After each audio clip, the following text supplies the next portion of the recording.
नमस्कार, तपाईहरुलाई स्वागत छ नेपाल अनलाइन स्कुलको युट्युब च्यानलमा। र आज हामी लोकसेवाको खरदार सुब्बा तथा अधिकृतको लागि महत्त्वपूर्ण टपिक छ विज्ञान तथा प्रविधिमा वैज्ञानिकहरू सम्बन्धित। सो वैज्ञानिकहरू सम्बन्धित आज हामीले दोस्रो भिडियो भाग 2 लिएर आएका छौं।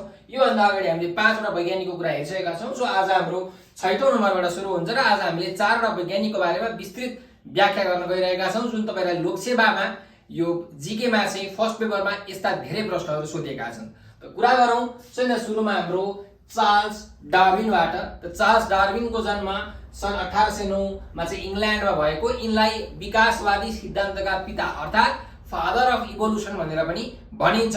र किन यस्तो भनिन्छ भन्दाखेरि उनले एउटा किताब लेखेका थिए ओरिजिन अफ स्पेसिज 1859 एडी मा एउटा आफ्नो साथी अल्फ्रेड रसल वालेसको सहायतामा चाहिँ यो किताब लेखेका थिए ओरिजिन अफ स्पेसिज। र यसमा 6 वटा प्रमुख सिद्धान्तहरू छ, कसरी चाहिँ कुनै कुरा इभोल्युसन हुन्छ, कसरी विकास हुन्छ भनेर। त ती 6 वटा सिद्धान्तहरू के हुन् त्यो पनि हेरौं। सबैभन्दा सुरुमा ओभर रिप्रोडक्सन अर्थात् अत्याधिक प्रजनन क्षमता। हरेक जीवको चाहिँ एउटा प्रजनन गर्ने के हुन्छ, क्षमता हुन्छ। जति पनि उसले चाहिँ जन्माउन सक्छ, पाउन सक्छ, प्रजनन क्षमता अधिक हुन्छ भन्ने यो सिद्धान्त। अर्को छ थ्योरी अफ नेचुरल सेलेक्सन, भनेको जन्मिसकेपछि प्रकृतिले नै के गर्छ त उसलाई छनौट गर्छ, उ बच्छ कि बच्दैन, बाँच्छ कि बाँच्दैन भनेर छनौट गर्छ। त्यसलाई हामी भन्छौं थ्योरी अफ नेचुरल सेलेक्सन, प्राकृतिक छनौटको नियम। त्यसपछि अर्को छ स्ट्रगल फर एक्जिस्टेन्स, प्रकृतिले छनौट गरिसकेपछि उसले बाँच्नको लागि संघर्ष गर्छ। त हामीलाई थाहा छँदैछ जीवन संघर्ष हो, संघर्ष नै हो जीवन। सो यही थ्योरी हो स्ट्रगल फर एक्जिस्टेन्स, बाँच्नका लागि संघर्ष। त्यसपछि अर्को छ हाम्रो सर्भाइभल अफ द फिटेस्ट। अब उसले संघर्ष गर्छ, संघर्ष गरिसकेपछि यदि उ सक्षम छ भने उ बाँच्छ, नत्र भने उ बाँच्दैन। यो हाम्रो चार्ल्स डार्विनको चौथो सिद्धान्त छ। र यो जुन सर्भाइभल अफ द फिटेस्ट भन्ने सिद्धान्त छ, उनले चाहिँ माल्थसको यो जनसंख्या सिद्धान्तबाट प्रभावित भएर यो सिद्धान्त दिएका हुन्। माल्थसको जनसंख्याको सिद्धान्तले के भन्छ भने जुन खाना छ हाम्रो संसारमा त्यो चाहिँ अर्थमेटिक प्रोग्रेसन एपी मा बढ्छ भने जो खाने जीवहरू छन् त्यो चाहिँ जीपी मा बढ्छन्, ज्योमेट्रिक प्रोग्रेसनमा। एक्जाम्पलको लागि यसरी बुझ्नुस् कि खाना चाहिँ 2 बाट 4 हुन्छ, 4 बाट 6, 6 बाट 8, 8 बाट 10, 10 बाट 12 यसरी हुन्छ भने जो खाने जीवहरू छन् त्यो चाहिँ 2 बाट 4, 4 बाट 8, 8 बाट 16, 16 बाट 32, 32 बाट 64 हुँदै जान्छ। यो नै जनसंख्याको सिद्धान्त हो माल्थसको। अर्को छ चार्ल्स डार्विनको पाँचौं सिद्धान्त भेरिएसन एन्ड हेरिडिटी। जब ती सक्षम जीवहरू बाँच्छन् तिनीहरूमा के हुन्छ भन्दाखेरि आफ्नो बुवा आमासँग मिल्ने गुणहरू पनि आउँछ, जसलाई हामी वंशानुगत गुण भनेर भन्छौं। र केही चाहिँ भेरिएसन पनि आउँछ, केही परिवृत्ति पनि आउँछ। भन्नुको मतलब जस्तो तपाईको कोही बुवा हुनुहुन्छ होला अथवा कोही छोरा छ छोरी छ भने हेर्नुस् त के हुन्छ, बुवा जस्तै छोराछोरी हुन्छन्। तेरो अनुहार त कस्तो बुवाको जस्तो मिलेको अथवा आमाको जस्तो मिलेको भन्छौं, भनेको मिलेको पनि हुन्छ तर ठ्याक्कै उस्तै हुँदैनन्। बुवा जस्तो छोरा कहिले हुन्छ, हुँदैन। भन्नुको मतलब के हो त, केही कुरा सिमिल्यारिटिज हुन्छ र केही डिफरेन्सेस पनि हुन्छ। र यसकै कारणले गर्दाखेरि नयाँ जीवहरूको बिस्तारै बिस्तारै उत्पत्ति हुँदै जान्छ। त्यो हो हाम्रो 6औं सिद्धान्त ओरिजिन अफ न्यू स्पेसिज, नयाँ जीवहरूको उत्पत्ति। यो 6 वटा चाहिँ सिद्धान्त प्रतिपादन गरेका कारणले गर्दाखेरि उनलाई विकासवादी सिद्धान्तका पिता भनेर भनिन्छ। 20 वर्ष लगाएर उनले विभिन्न वनस्पतिहरूमा, जीवजन्तुहरूमा अध्ययन गरेर यो सिद्धान्त प्रतिपादन गरेका हुन्। र 6 वर्षसम्म उनले पुरै सामुद्रिक यात्रा पनि गरेका हुन् जीवजन्तु र वनस्पतिहरूको अध्ययनका लागि। र जुन जहाजमा उनले यात्रा गरे त्यसलाई भनिन्छ HMS वेगल भनेर भनिन्छ। र अर्को एउटा थ्योरी छ नियो डार्विनिजम सिद्धान्त। यो भनेको चाहिँ हामीहरूको चार्ल्स डार्विनको यो विकासवादी सिद्धान्त र मेन्डलको सिद्धान्तलाई वैज्ञानिकहरूले चाहिँ नयाँ बनाएर भनौं न मोडिफाई गरेर बनाएको सिद्धान्त हो नियो डार्विनिजम सिद्धान्त। त्यस्तै गरिकन यिनले अध्ययन गरेको एउटा चरा छ, त्यसको नाम हो फिन्च। लोकसेवामा सोधेको छ, याद गरौँ फिन्च है त। त्यस्तै यिनको भनाइ छ a man who dares to waste an hour life has not discovered value of life, भनेको कोही मान्छेले आफ्नो जीवनको 1 घण्टा पनि खेर खेल्छ भने उसले अहिलेसम्म आफ्नो जीवनको मूल्य पत्ता लगाएको छैन भन्ने यो प्रसिद्ध भनाइ चार्ल्स डार्विनकै हो। र अर्को यिनको फेमस किताब छ डिसेन्ट अफ मेन। यो पनि याद राख्नु होला। प्रमुख 2 वटा कृति अरु पनि छन् तर डिसेन्ट अफ मेन र ओरिजिन अफ स्पेसिज सोधेको छ, त्यही भएर तपाईहरुले यो याद गरौँ। अब जाउँ हाम्रो अर्का वैज्ञानिक अल्बर्ट आइन्स्टाइनको बारेमा। त अल्बर्ट आइन्स्टाइनको बारेमा तपाईहरुलाई केही भन्नै परेन। यिनलाई हामी फादर अफ साइन्स, विज्ञानका पिता भन्छौँ। वैज्ञानिकका पिता हैन है, विज्ञानका पिता भनेर भन्ने गर्छौँ। यिनको जन्म जर्मनीमा सन् 1879 1879 एडीमा भएको हो र यिनलाई इजरायलको राष्ट्रपति बन्न पनि चाहिँ मौका मिलेको थियो, अवसर पाएका थिए, तर यिनले ठाडै अस्वीकार गरिदिएका थिए। त अल्बर्ट आइन्स्टाइन सोच्नुस् कुन लेभलका व्यक्ति थिए। त्यस्तै गरिकन यिनले सापेक्षतावादको सिद्धान्त, जसलाई हामी थ्योरी अफ रिलेटिभिटी पनि भन्छौँ अथवा थ्योरी अफ स्पेशल रिलेटिभिटी पनि भन्छौँ, जुन 1909 मा यिनले प्रकाशन गरेका थिए भने 1916 मा अर्को सामान्य सापेक्षतावादको सिद्धान्त थ्योरी अफ जेनरल रिलेटिभिटी। यो सुरुमा थ्योरी अफ स्पेशल रिलेटिभिटी 1905, 1916 मा चाहिँ थ्योरी अफ जेनरल रिलेटिभिटी यिनले प्रतिपादन गरेका थिए भनौँ न। अनि यो याद गरौँ, सापेक्षतावाद हो है, सापेक्षित घनत्व होइन। सापेक्षित घनत्वको सिद्धान्तका प्रतिपादक हुन् हाम्रो आर्किमिडिस। त्यसमा कन्फ्युजन नहुनु होला तपाईहरु।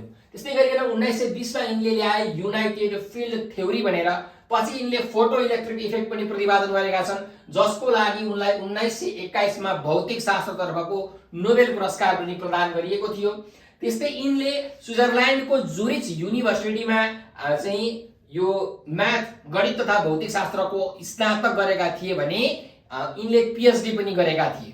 त्यस्तै गरिकन E=mc² एटम बम बनाउनको लागि एकदम यो प्रसिद्ध फर्मुला हो। सो यो फर्मुला चाहिँ बनाएका हुन् हाम्रो अल्बर्ट आइन्स्टाइनले, एटम बम बनाएका होइनन्।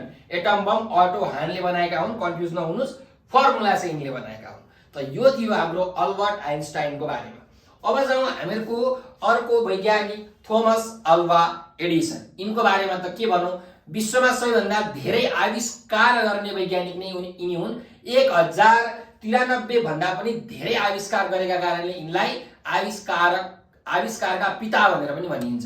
त्यस्तै गरिकन यिनलाई वैज्ञानिकहरूको पनि वैज्ञानिक अथवा भनौँ वैज्ञानिकहरूको पिता भनेर पनि भनिन्छ। यिनको जन्म सन् 1847 मा अमेरिकामा भएको थियो र आफ्नो नाम आफै बिर्सने वैज्ञानिक को हुन्, बहिरा वैज्ञानिक को हुन् भन्दाखेरि हामीहरुको थोमस अल्वा एडिसन हो। यिनको उपनामहरू तपाईहरुले याद गरौँ, धेरै चोटी युज गरिन्छ, त्यही भएर मैले यहाँ टिक लगाइदिएको छु। अर्को छ हाम्रो ग्रान्ड ट्रङ्क हेराल्ड। यो ग्रान्ड ट्रङ्क हेराल्ड भनेको चाहिँ विश्वमै पहिलो चोटी रेलमै छापेर रेलमै बिक्री गरेको यो पत्रिका हो। थोमस अल्वा एडिसनले बिक्री गरेको यो पत्रिकाको नाम हो ग्रान्ड ट्रङ्क हेराल्ड र यिनले 1904 मा भौतिक शास्त्र अर्थात् फिजिक्स तर्फ नोबेल पुरस्कार पनि प्राप्त गरेका छन्। अब यिनको आविष्कारको कुरा गर्ने हो भने सन् 1868 मा यिनले टेलिग्राफको आविष्कार गरेका छन् है। अब यो टेलिग्राफ भनेको चाहिँ तार बिनाको होइन है, तार सहितको टेलिग्राफ हो। तार बिनाको टेलिग्राफ आविष्कार गर्ने चाहिँ हामीहरुको अर्को गुग्लिल्मो मार्कोनी हुन् है। अनि त्यसको एक वर्ष पछाडि 1869 मा यिनले मतगणना यन्त्रको आविष्कार गरे, मतगणना गर्ने। 1870 मा ग्रामोफोनको आविष्कार गरे भने 1879 मा बिजुलीको बल्ब, जुन बल्ब अहिले हामीले बाल्छौं हो, त्यो बल्ब यिनले आविष्कार गरेका हुन्। त्यस्तै चलचित्रको क्यामेरा, प्रोजेक्टर, लाउड स्पिकर यी सबै हामीहरुको थोमस अल्वा एडिसनले आविष्कार गरेका हुन्। र उनले ग्रामोफोनबाट गाएको पहिलो बालगीत रहेको छ, त्यसको बोल छ Mary had a little lamb. यो पनि सोधेको छ, त यो तपाईले याद गर्नु। र उनले यति धेरै आविष्कार गरे कि सन् 1931 अक्टोबर 21 का दिन अमेरिका र क्यानाडामा 1 मिनेटको लागि सारा बत्ती निभाएर यिनको चाहिँ अब भनौं न एउटा स्वागत, एउटा सम्मान यिनलाई गरिएको थियो थोमस अल्वा एडिसनलाई। र 1960 मा यिनलाई member of the hall of फेममा पनि राखियो। लाइट गोल्डन जुबली बाट यिनलाई विभूषित गरियो। त्यस्तै विजार्ड अफ द मेनलो पार्कमा यिनको मूर्ति बनाइएको छ, त्यही भएर wizard of the Menlo park भनेर पनि यिनलाई भनिन्छ। र एउटा प्रसिद्ध भनाइ छ, जीनियस इज 1% इन्स्पिरेसन एन्ड 99% पर्सपिरेसन। भनेको जीनियस भनेको चाहिँ 1% ट्यालेन्ट हुन्छ भने 99% ऊ मेहनती हुन्छ भन्ने जुन यो प्रसिद्ध भनाइ, यो पनि थोमस अल्वा एडिसनकै हो। अब जाउँ हामीहरुको अर्को अन्तिम वैज्ञानिक लुई पास्चरको बारेमा। So Louis Pasteur father of microbiology भनेर हामी भन्ने गर्छौं। यिनको जन्म सन् 1822 फ्रान्समा भएको थियो र एकदमै प्रसिद्ध रेबिस विरुद्धको खोप यिनले नै आविष्कार गरेका हुन्, यिनले नै पत्ता लगाएका हुन्।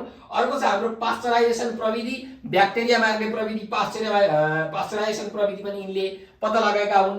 जर्म थ्योरी पनि यिनले नै प्रतिपादन गरेका हुन्। कुनै पनि तरल पदार्थलाई आधी घण्टासम्म 55 डिग्री सेल्सियसमा राख्ने हो भने त्यसमा भएका जीवाणुहरू, ब्याक्टेरियाहरू सबै मर्छन् भनेर प्रमाणित गर्ने चाहिँ वैज्ञानिक हुन् लुई पास्चर। यिनले हामीहरूको यो डक्टरको फिल्डतिर भनौँ न, मेडिकलको फिल्डतिर एकदमै ठुलो योगदान दिएका छन्। रेबिज विरुद्धको खोप, क्षयरोग विरुद्धको, त्यस्तै गरिकन यहाँ हामीले अरू पनि हेर्न सक्छौँ, ठेउला विरुद्ध, हैजा विरुद्धको विभिन्न आविष्कारकहरू, खोपहरूको आविष्कार यिनले गरेका छन्।